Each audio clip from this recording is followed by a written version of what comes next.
বিরোধী দলের একজন নেতা একটা টেলিভিশন চ্যানেলকে বলেছে 6 মাসের মধ্যে নির্বাচন চায়।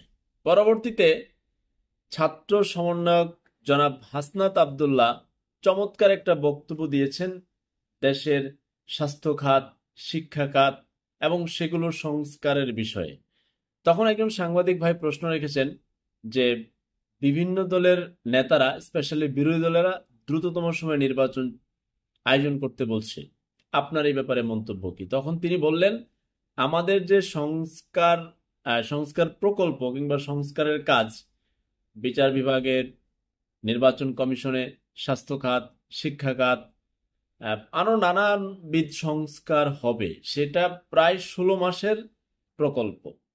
সুতরাং আমরা ধরে নিতেই পারি আগামী 16 মাসের আগে নির্বাচন আয়োজন একেবারেই অসম্ভব। কারণ ছাত্র জনতার সম্মিলিত আন্দোলনের ফসল, সেখানে মেহনতি মানুষও আছে, মাদ্রাসার ছাত্ররা আছে, আমাদের তরুণ প্রজন্ম তো স্পেশালি নেতৃত্ব দিয়েছে। এত মানুষের আকাঙ্ক্ষায় এবং অনেক মানুষের আত্মত্যাগের ফসল নতুন বাংলাদেশ। এখন যদি আপনারা তাড়াহুড়া করেন, যারা তাড়াহুড়া করছেন তাদের প্রতি আমার একটা ছোট্ট প্রশ্ন, ক্ষুদ্র নাগরিকের, যদি ওই পালিয়ে যাওয়া সরকারটা থাকতো তাহলে কি 4.5 বছরের আগে নির্বাচনের আয়োজনের ব্যাপারে টু শব্দ করার দুঃসাহস দেখাতে পারতেন? কিংবা আপনার দেখানোর ক্ষেত্রে, আচ্ছা মিডিয়ার ক্ষেত্রে কিছু বলা বলি বিরোধী দল হিসেবে কিছুটা বলতেন, কিন্তু আপনারা এখন যে জোর দাবি জানাচ্ছেন, এটা কি পারতেন? পারতেন না। তাহলে কেন এখন তাড়াহুড়া করছেন?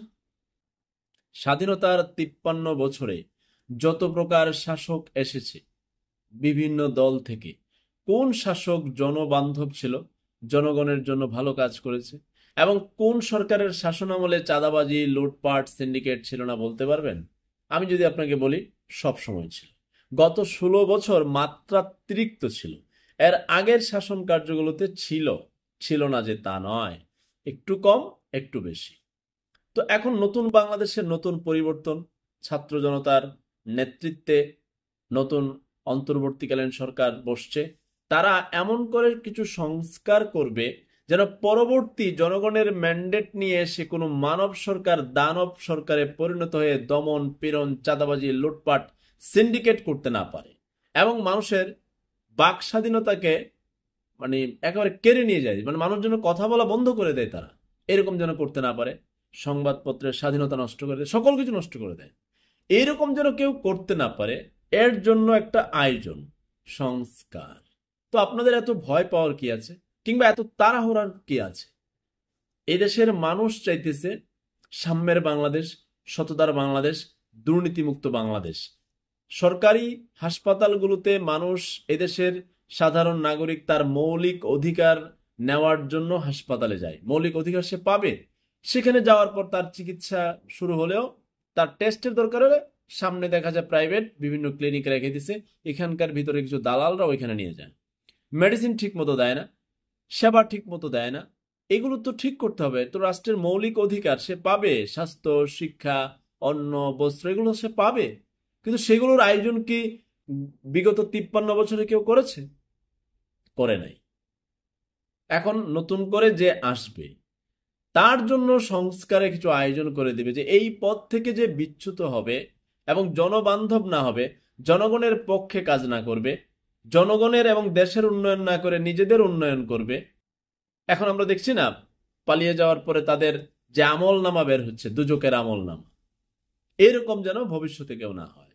তারপরেও যদি কেউ দুঃসাহস দেখায় মানব থেকে দানব হবে, তবে তার জন্য 5ই আগস্ট 2024 দুপুরবেলা যেন মনে থাকে। এরপরের নেক্সট জেনারেশন, আলফা জেনারেশন আপনাকে 15 মিনিটের মধ্যে আই লাভ ইউ করে দিবে, একসাথে চতুর্দিকে ঘিরে ধরে সেই সরকারকে নামিয়ে দিবে। সুতরাং কেউ আর এরকম করিয়েন না। আল্লাহর দোহাই লাগে, বিরোধী দল যারা যে দল করেন, আপনাদের প্রতি সম্মান রেখে বলছি, শ্রদ্ধা রেখে বলছি, অন্তর্বর্তীকালীন সরকারকে প্রেসার ক্রিয়েট করিয়েন না, বরং তাকে সহযোগিতা করেন। নির্বাচনের পরিবেশ হলে তিনি এমনি নির্বাচন দিবেন।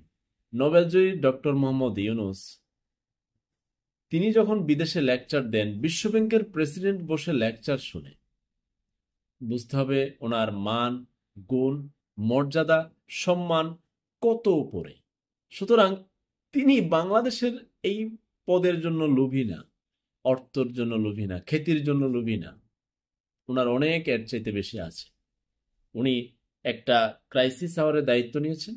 উনি যেন সফল হতে পারেন, আমরা ওনাকে সহযোগিতা করি। নির্বাচনের জন্য আমরা তাড়াহুড়া না করি। আল্লাহ হাফেজ।